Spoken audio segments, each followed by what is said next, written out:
love is an art. I can feel my craft ebbing.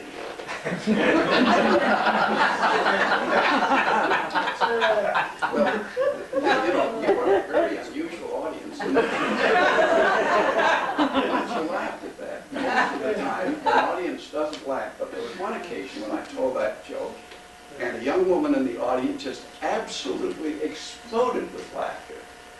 And the reason was that she made the association that that joke asks for.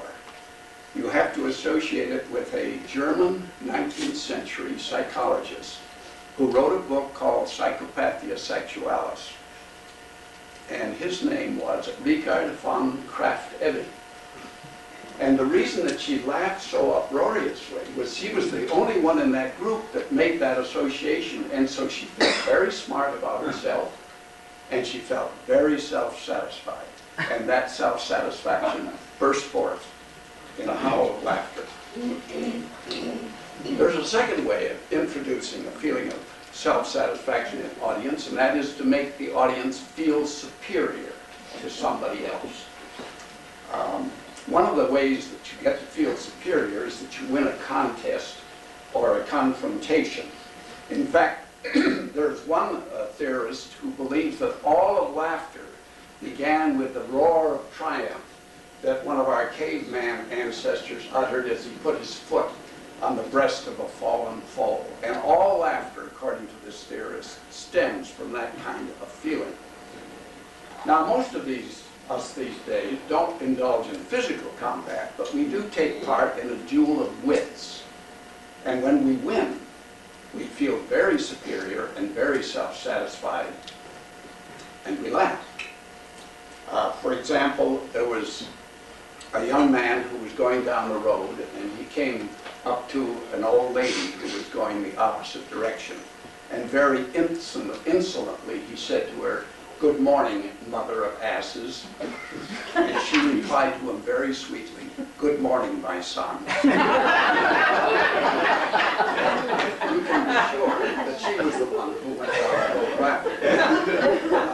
There's another joke very similar to that about a man and wife who were driving in the car, and they got into a ferocious argument, and they accused the other of being so stubborn that they wouldn't give in.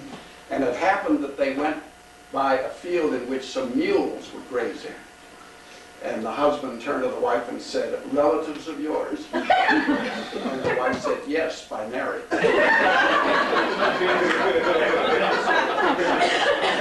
She wanted to do There's a very famous story about Winston Churchill. There are a number of stories, actually, about Winston Churchill winning a duel of wits. And there was one occasion when he was having a little tussle with Lady Astor. And Lady Astor said, "If I were your wife, I'd put arsenic in your tea." And Churchill said, "If I were your husband, I'd drink it." I think one of the things that gives us the greatest feeling of self-satisfaction is that when we win a duel of wits with an authority figure. And there was an occasion when there was a man who just had an operation.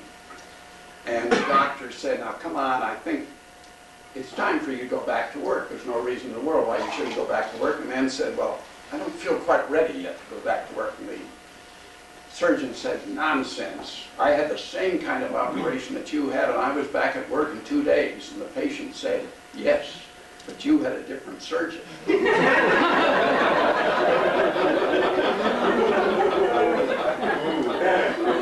a story about Robert Dole, which I think is true. Robert Dole is very witty.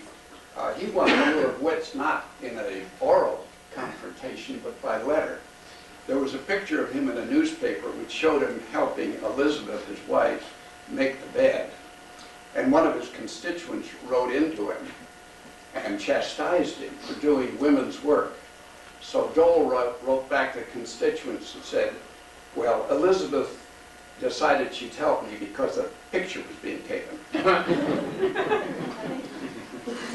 I think the greatest satisfaction we experience is when we are the ones who administer the coup de grace, when we're the ones who wins the duel of wits. But when somebody else wins, we also have self-satisfaction because we just automatically ally ourselves with the winner. and we take part in the victory, and therefore we experience self-satisfaction. Now, it doesn't have to be a full-fledged duel of wits. Sometimes it's just a plain old offensive insult. In fact, it's been estimated that 70% of all humor is made up of offensive humor. Mort Saul, the comedian of some numbers of years ago, used to end his routines by looking around the audience and saying, "Is there anyone here I haven't offended?" One of the common types of put-downs, offensive humor, is when spouses put down their wives or husbands. For example, Phyllis Diller said of the husband she called Fang, "He cut himself shaving this morning and his eyes cleared up." Joan Rivers on the Tonight Show told the host, Johnny Carson, that she'd been to a doctor and she had a skin problem.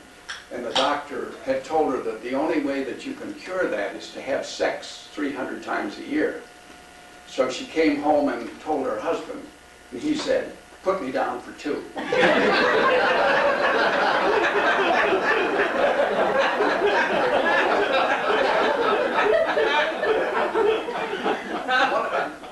One group of people who indulge a great deal in offensive humor are critics of the arts. For example, an art critic said they couldn't find the artist, so they hung the picture.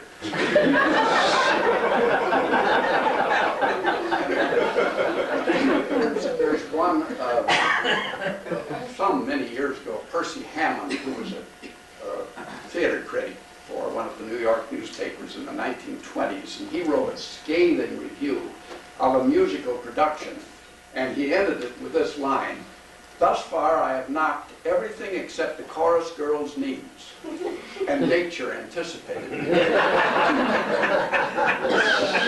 Sometimes comedians make audiences feel self-satisfied and superior by making fun of themselves. For example, Joan Rivers said, "When I was a child and we played doctor, they always made me the receptionist."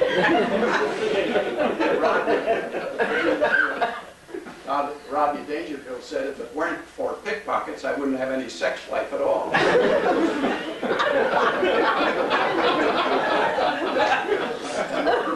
Ronald Reagan took a rumor that was going about during his administration that he tended to have a nap in the afternoons, and he turned it on himself. And in a talk he said, "I have told my staff that if a crisis develops, they are to wake me, even if I'm in a cabinet meeting."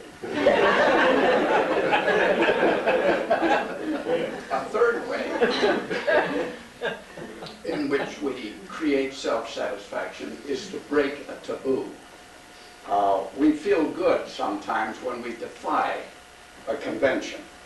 And that's why the subject matter of a great many jokes is things that aren't usually discussed in polite society, and we hear words in jokes that aren't normally heard. There was a good example of how the effect of a word can make an audience laugh when it's a taboo word. It happened during the first production of George Bernard Shaw's play Pygmalion in 1915. And in that play, the character Eliza used a word that no English actress had ever used on the British stage before. And she did it in response to something that somebody said. And what she said was, "Not bloody likely." The audience burst into laughter, and it kept on laughing for so long that Shaw, who was standing in the wings, became concerned that the rhythm of his play was going to be disrupted.